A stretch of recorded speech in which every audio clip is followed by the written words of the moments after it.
Sir, Mr. Vaishnaw, let me begin with what's occupying the minds of many people, which is around AI.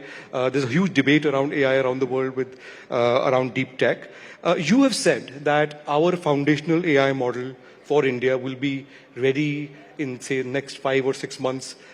Are we on track for that, sir? Absolutely, we are on track.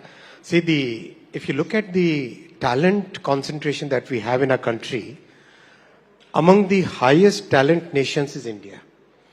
When we look at how we are democratizing the access to AI GPUs, compute power, our model has been today appreciated by everybody, right? So we have already got 14,000 GPUs empaneled and another round getting soon.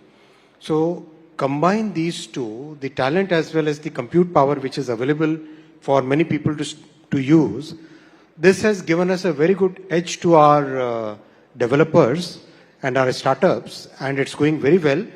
I must say, I recently read a tweet from, I think Sam Altman tweeted, the way our country has adapted AI, it's phenomenal. It's really, really huge, enthusiastic adoption of AI. So also on the first Made in India chip, you would put a deadline of September, October this year. How realistic is that, and is that happening? Oh, that's very much on track. All the 5 units construction going on very well. The plants are now getting set up. At some places, the validation of the machinery is going on. So it's absolutely on track to have the first Made in India chip rollout this year. Right. So you said that, we are going to have a foundational model very soon. Are we late in the game? There is this whole debate that, if China could come from behind, produce DeepSeek that has totally shaken Silicon Valley, why couldn't India do that with a fraction of the cost, considering we have the best tech talent in the world? So, do you think we are late in the game? Secondly, sir, where do you stand on this whole debate on whether India should look at models?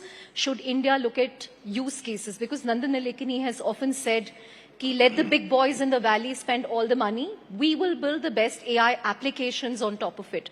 Where do you stand, sir? See, this is just the first chapter of the AI book. This is just a beginning of what AI can do, what it is going to do in coming years. In the industrial world, we have been using AI for almost 20 years now. Lots of maintenance work, lots of machine, lots of industrial plants, where it was not called AI, it was called machine learning and large data, big data kind of things. Lot of IoTs, lot of sensors, lots of those things were already happening in the industrial world. Now it has come to a B2C kind of consumption, a new setup where practically everybody is using AI. So I wouldn't say that we are late. I would say that since this is just a beginning of this entire new industrial revolution, as many people call it, we are very much in the race, and we will be among the top few countries who have that ability to harness the power of this new technology. Foundational models would be needed. They would be needed for two different reasons. First reason is your ability to have control over, as a country, not just as government, but more as a country, your ability to have control over this very key technology is very, very important. Just like it's very important to have your own telecom stack. Just like it's very important to have your digital infrastructure. Just like it is very important to have your own semiconductor manufacturing and design capabilities. Similarly, we must have the LLM within our ecosystem. Second reason is biases. Biases can be very dangerous. They can really play very negatively, play out very negatively. So it's very important to have the bias-free, diversity embracing, understanding the cultural context of our country, making sure that so diverse a country as we are, we should be able to have the AI understand that and be free from those biases. That's why it's important. So on social media, sir, there are issues around fake news, and there is also the DPDP bill which has been passed, which was passed by your government under your tenure. What is the time frame for operationalizing those rules, and when will we see the rubber hitting the road, as it were? See, the approach that we have followed, there are two things that we have meticulously followed. One, we decided not to make either the rules or the act very prescriptive. We wanted it to be very principles based.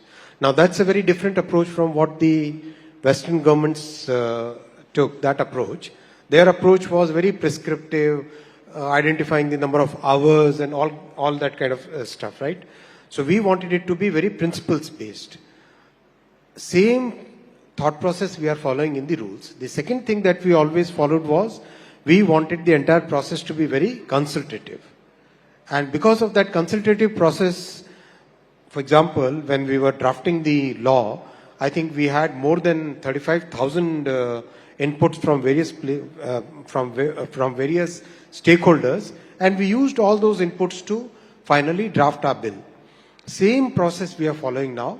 The consultation process is in its final laps. Most of the inputs that we wanted have already been received, and we should now be in a position to do the final draft. Right. In the last week, sir, there's also been this huge debate and discussion in the Indian startup ecosystem on the type of entrepreneurship that is coming out of India. You know, there is a view that India has done very well for itself. It's one of the biggest startup ecosystems in the world. But is there enough depth? Is there enough deep tech being built? Or are we stuck with gig workers, delivery apps, fancy cookies and ice creams? What is your view on this, sir? I think in our economy and our country, there is a space for practically everything. I must share with you that some of these startups are really working on very good, very key, very difficult technologies. For example, there is a startup, I wouldn't take the names, which is working on developing a chip. It's basically software. It's a fabless company, and their chip will be used in mobile. There are other companies which are working on variety of different semiconductor as well as AI technologies. There are more than 100 startups in IIT Madras itself, which are deep tech startups. So I think there is a space for all. Ultimately, what does a startup or an entrepreneur try to do? They try to solve a problem. So solving a problem in every space is required. Every sector is required. So I think in our economy, there is a space for all. तो जो लोग कहते हैं कि सरकार और क्या कर सकती है स्टार्टअप इकोसिस्टम को इंकरेज करने के लिए कि लोगों का इश्यूज हो रहे हैं, उस पे आपकी क्या प्रतिक्रिया रहेगी? देखिए, सरकार ने अपनी तरफ से बहुत बड़ा एक रोल प्ले किया है. 10 साल पहले अगर आप देखते हैं तो स्टार्टअप्स कितने 300-400 ही थे.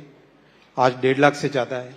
सरकार ने एक पूरा एक एनवायरनमेंट क्रिएट किया जिससे भारत एक 3rd लार्जेस्ट स्टार्टअप इकोसिस्टम बना है. सभी का रोल होता है. कोई भी ताली एक हाथ से नहीं बजती है. सभी को अपनी अपनी तरफ से प्रयास करने पड़ते हैं. और मैं कहता हूं कि आज के स्टार्टअप्स में वो एनर्जी है, वो एक एंथुजियाज्म है, वो एक काम करने का जो जज्बा है वो है. And I am very happy with the way our startups are working on a variety of problems that they are trying to solve. Right. If I